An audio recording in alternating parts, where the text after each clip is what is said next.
Young Americans are learning from the financial mistakes of their parents. Meanwhile, in this tough economic environment, new studies show that young adults are saving more, cutting back on credit card debt, and they're planning earlier for retirement. It's all good news, right? If we get a generation of savers, would that hurt the consumer-driven economy? Doug McIntyre of 24/7 Wall Street says yes, but Manisha Thakor of Money Zen Wealth Management says saving money would help create jobs. Once again, with me, Terry Duffy here on set. Good to have you both on the program. Thanks for joining us. So I guess, Manisha, I've got to start with you. You say saving money is a great thing and it can actually spur jobs. How do you figure? Two reasons, Maria. First, if the definition of insanity is doing the same thing over and expecting a different result, expecting that the thing that got us into trouble, consumptive excess on the consumer end, is going to get us out, doesn't make sense. The one thing we all agree, to the second point, Maria, is we need jobs, new jobs. And in order for that to happen, people have to have the mental time and space to be creative. And when they're stuck on a consumptive treadmill, when they're stressed about their finances, they're unable to come up with those breakthrough ideas that will create profitable new products and services that will move the economy forward. All right, I see where you're going with that. But, Doug, you say money would actually hurt saving money would actually hurt the consumer-driven economy, especially near the looming fiscal cliff. Is it too late? What's your take? The case we've just had argued to us is a psychological case. It's a psychology 101 case.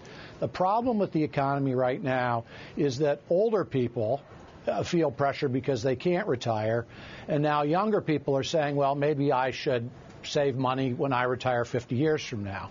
If mom and dad don't get a gift from Junior this Christmas and they don't buy one for Junior, you are going to go into a recession. There's got to be consumer spending. If it's hard for the people in the elder brackets and the people in the younger brackets decide to put money into banks at like 0.5%, I don't see the advantage to that. Yeah, Terry? Well, I mean, I completely agree with that. I mean, we talked about this earlier. There's absolutely nowhere to make money. You can't make money on owning treasuries, and there's potentially with the fiscal cliff coming, you'll be... The Fed is punishing savers. Yeah, absolutely, it's punishing savers. And so I think with the credit card people saving more, it doesn't surprise me a bit, Maria, that they're going down that path. I think there's a mixture of what they're both saying. I think we need to have a little adult supervision in the room when it comes to credit card spending, but at the same time, if we just put everything under the mattress, that will absolutely destroy this economy. Yeah, because it's 2/3 of the economy. So there are these unintended consequences of the Fed stimulus. Well, I'm not suggesting that people re-leverage to the point where they were 5 or 6 years ago, but just as an example, the German Treasury came out with its study of consumer confidence this morning. What did they find out? Germans are spending money. Why? Because they can't get any yield. What are they putting their money into? Mostly real estate. Real estate is relatively cheap there. Mortgage rates are down. A generation or two, that's what people would have done. They're in the early stage of their lives. Real estate is a bargain. You have good mortgage rates. Buy real estate, it's likely to appreciate. That's not happening now. Right, that's not happening. Well, I don't know. I mean, there are some signs of the housing market getting a little better, but I think you make the right point. I agree, yeah. Manisha, go ahead, sorry. Maria, I was going to say, I feel like we're missing the big picture here. I feel like we're at this incredible point of creative destruction, and some boundaries are actually an incredible power force towards getting people to think differently. I feel like we're having the same conversation over and over again. The point isn't spending. Yes, we do need spending, but what we need is conscious spending. What we need is mindful spending. And I think if people are saving more diligently, the money they are spending will be much more tactical. And just to use an example, we've seen this with corporations. When corporations have too much money on the balance sheet, what do? They go off and make crazy acquisitions.